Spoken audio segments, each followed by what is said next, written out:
Hello बच्चों, कैसे हैं आप।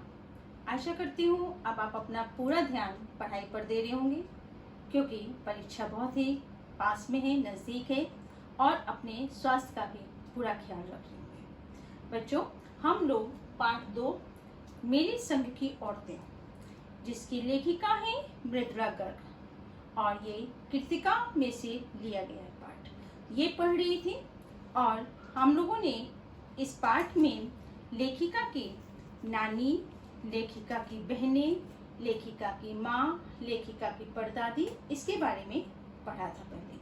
आज हम लेखिका के बारे में पढ़ेंगे और उसको पढ़ने से पहले बच्चों, हर बार की तरह आप मेरे YouTube चैनल को लाइक और सब्सक्राइब करना ना भूलें। तो बच्चों, अब हम पढ़ते हैं लेखिका के बारे में, जो उन्होंने अपने बारे में बताया। लेखिका कहती हैं कि शादी के बाद मैं जब वहाँ मेरे पति का जो था ट्रांसफ़र या तबादला जिसको हम कहते हैं, वो बिहार में हुआ। बिहार का एक छोटा सा कस्बा था डालमिया नगर, वहाँ पर हो गया। मैं जब वहाँ गई तो वहाँ पर देखा कि वहाँ पर औरतें, जो पति पत्नी भी जब पिक्चर देखने जाते थे तो अलग अलग बैठते थे। देखकर बड़ा आश्चर्य हुआ। और वहाँ पर जो औरतें थीं वो पराये मर्दों से, दूसरे आदमियों से बात भी नहीं करती थी। तो लेखिका ने ये सब देखकर उन्हें ये अच्छा नहीं लगा। उन्होंने वहाँ की कुछ औरतों को मनाकर पराये मर्दों के साथ नाटक का, वो रंगमंच का नाटक का रखा कि नाटक करवाए वहाँ पर, और वहाँ पर उन औरतों को काफ़ी समझाकर उनको उनके अंदर काफ़ी परिवर्तन भी लाए। इस तरह लेखिका ने किया जो आपको बताया, पराये मर्दों से नाटक करने के लिए तैयार किया और उनसे बात करने के लिए उनसे कहा कि आप बात करो, खुलकर बताएं, सब बाहर आने के लिए, मतलब खुलकर जीने के लिए उनको तैयार किया। इसके बाद लेखिका वहाँ से कर्नाटक के एक छोटा सा कस्बा था, कर्नाटक का बागलकोट, वहाँ गई। और जब वहाँ पहुँची तब तक लेखिका माँ बन चुकी थी। लेखिका के 2 बच्चे भी थे। वहाँ पर देखा कि कोई भी स्कूल नहीं था। लेखिका ने वहाँ के जो मिशन में कैथोलिक बिशप नाम के जो मिशन चलाते थे, उनसे दरख्वास्त की कि यहाँ पर एक प्राइमरी स्कूल खोला जाए। आगे से उन्होंने कहा यहाँ पर तो क्रिश्चियन बच्चों की संख्या बहुत कम है। तो उन्होंने कहा खाली क्रिश्चियन बच्चे ही क्यों, सब पढ़ेंगे। लेकिन उन्होंने कहा ठीक है, आप मुझे यकीन दिलाएं कि स्कूल 100 वर्षों तक चलेगा। लेखिका को गुस्सा आ गया, बोली ये विश्वास कैसे दिला सकती हूँ मैं। और लेखिका ने फिर वहाँ पर कुछ लोगों की मदद से वहाँ पर स्कूल खोला और कर्नाटक सरकार की मान्यता प्राप्त भी करवा दी। इस तरह उस स्कूल में लेखिका के बच्चों ने भी अध्ययन किया और वहाँ के कुछ अफसरों के बच्चों वगैरह सब ने वहाँ पर पढ़ाई की, उनके बच्चों ने पढ़ाई की। इस तरह लेखिका ने ये कार्य किए। अब लेखिका कहती हैं अपनी बहन रेणु के बारे में। लेखिका बताती हैं, मैं सब कुछ करने के बाद भी अपनी बहन रेणु का मुकाबला नहीं कर सकती।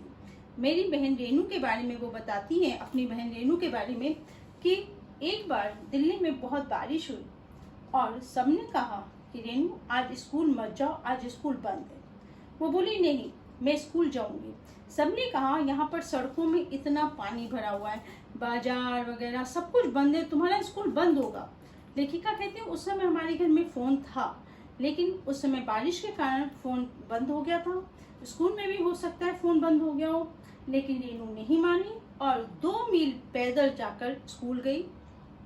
वहाँ पर जब उसको वहाँ गई तो वहाँ गार्ड ने देखा तो आश्चर्य में रह गया। लेकिन उसने जब देखा कि स्कूल बंद है तो वापस 2 मील पैदल चलकर घर आ गई। सबने कहा आज तो स्कूल बंद था तो तुम क्यों गई। बोली बंद था तो क्या हुआ, मैं गई और बंद था वापस आ गई, इसमें आपके कहने वाली बात क्या हुई। तो इस तरह वो कहती है, रेणु करती है। कहती आज भी मैं सोचती हूँ कि जो रेणु जब अकेली गई होगी, सब कुछ मतलब खाली होगा, जैसे बाजार भी बंद और स्कूल भी बंद, तब वो अकेलापन में कितना अच्छा लग रहा होगा। लेखिका कहती है वो अकेलेपन का मजा ही कुछ और है। ऐसा लेखिका ने लिखा है। तो ये था आपका पाठ मेरे संग की औरतें। बच्चों, आज ये पाठ में मेरे संग की औरतों में इतना ही लेखिका ने जो पढ़ाया था, लिखा है, वो मैंने आपको समझाया। जो आज मैंने आपको पढ़ाया है उससे संबंधित जो प्रश्न है वो मैंने यहाँ लिखे हैं, जो मैं आपको समझा रही हूँ। पहला प्रश्न है, डालमिया नगर में लेखिका ने क्या किया?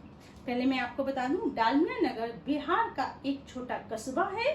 उस नगर कस्बे में लेखिका जो गई थी, जिस कस्बे में, उसका नाम था डालमिया नगर। बिहार के जिस कस्बे में लेखिका गई थी उसका नाम था डालमिया नगर।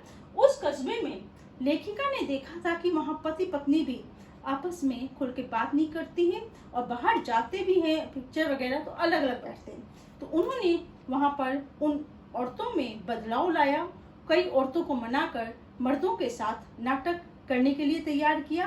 तो ये बदलाव वो वहाँ पर लेकर गई थी। अगला प्रश्न है, डालमिया नगर के बाद लेखिका कहाँ गई? डालमिया नगर के बाद लेखिका कर्नाटक के एक कस्बे बागलकोट गई थी। कैथोलिक बिशप से उन्होंने क्या दरख्वास्त की थी? कैथोलिक बिशप से उन्होंने एक प्राइमरी स्कूल खोलने की दरख्वास्त की थी। कैथोलिक बिशप ने लेखिका की दरख्वास्त का क्या जवाब दिया था? उन्होंने कहा था कि यहाँ क्रिश्चियन बच्चों की संख्या कम है, और दूसरा उन्होंने कहा था कि आप यकीन विश्वास दिलाएं कि स्कूल 100 वर्षों तक चलेगा। तो ये जवाब उन्होंने दिया था। ये थे आपके प्रश्न।